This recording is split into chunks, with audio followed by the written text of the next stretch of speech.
All right, here we go. Montana 300. Welcome back. Yes, thanks for having me, man. Of course, man. This is our fourth time. Yes. Fourth time, but it's been some years. It's been like 5 years. Yeah, since our last one, man. Yeah. A lot has happened since last time. That's facts. By the way, I'm happy that you're well right now because you had a really bad case of COVID, from what I understand. Yeah, appreciate that, man. I had COVID and pneumonia at the same time. Oh, wow. So definitely appreciate you, reaching out and checking up on me and stuff, man. Yeah, I DM'd you, made sure you're okay. You hit me back. Yeah. You know what I'm saying? Yeah, It's dangerous out here. Yeah, I'm glad you're okay, man. Shit, me too, man. How bad was it? Man, I was bad, man. I'll take a shower, take a hot shower, trying to sweat it out. I get out the shower, lay on the floor for like 30 minutes.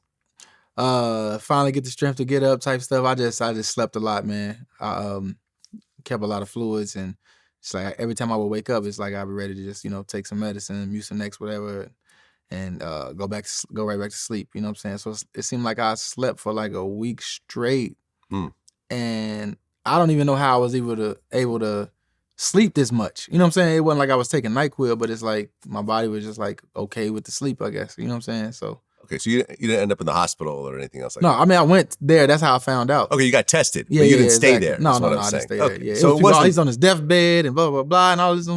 He's not make it. I'm looking like, I don't know. But yeah, then it was the crazy part was I seen people like, because I'm against taking the vaccine, putting it in my blood or whatever. So it was like a lot of people on the internet that was like happy I had COVID. Like I saw people like saying like, "Hey, bring up them posts where he was to see if he think COVID is fake now." And I'm like, "Where did I say COVID was fake?" You know what I'm saying? Like I just never seen people happy to see somebody sick. You know what I'm saying? So it's crazy.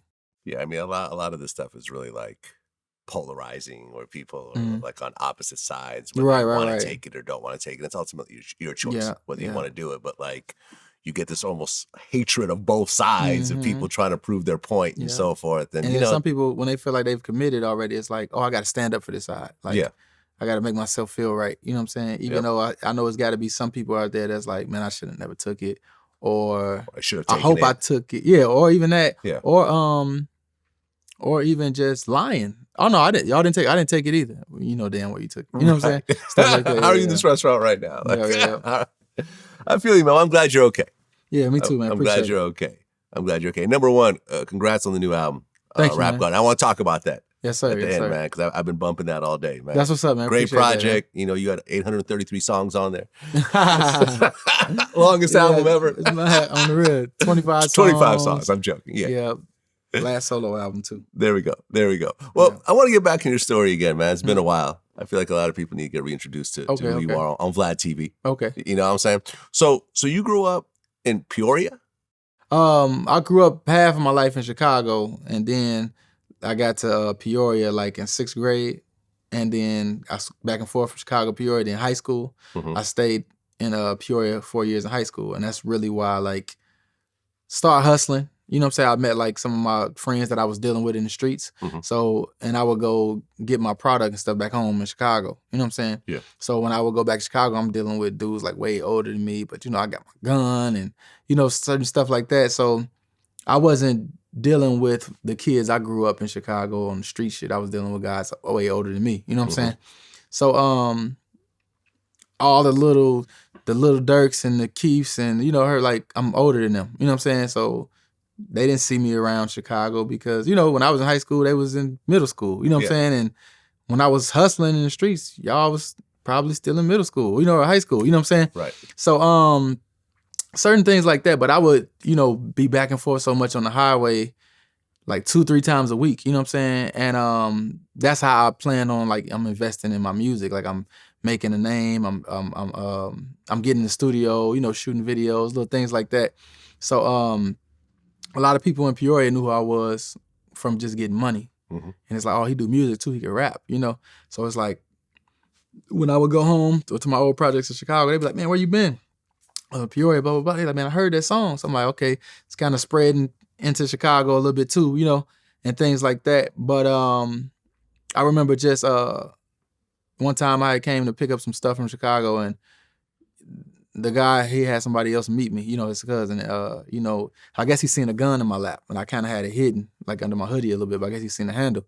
And when we got out of there, when he got out the car, his cousin texted me like, hey nephew, you don't got to come like that, like we good, you safe, blah, blah, blah. And I'm like, I'm in Chicago, like this is not the only place I'm stopping at, you know what I'm saying? I got family, all my family in Chicago, you know what I'm saying? I stop there, I go stop and get gyros, on 35th and all type of stuff like that. And even then, I would move around and I had my gun with me and I would be by myself because I wasn't known as a rapper in Chicago. And I would see people kind of look, like, yeah, who is this dude? Like, he looked like he's somebody, but I don't so much dress like another Chicago nigga. Like, this nigga dressing like he's, somebody else or, from somewhere else, And that's how I was too. Like, even in Peoria, like I didn't dress like nobody. People from Peoria didn't dress like me. I just had my own thing. And then people be like, oh, so he popular, he make money.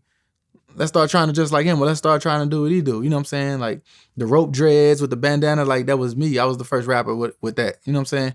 And things like that. And I seen other rappers doing it afterwards, but I never felt like, oh, he's biting my stuff, blah, blah, blah, blah. I'm the first nigga that, you know what I'm saying? It's like, people watch me, people see me, so take from me, learn from me, that's all cool. So, a sign of just, flattery or whatever, stuff like that. So it's like, I didn't mind that. Sometimes I hear like the line that I made over and over to keep the 30 on me like I'm Stephen Curry. You know what I'm saying? It's like I done heard that a million times afterwards, but I never been mad about it. You know what I'm saying?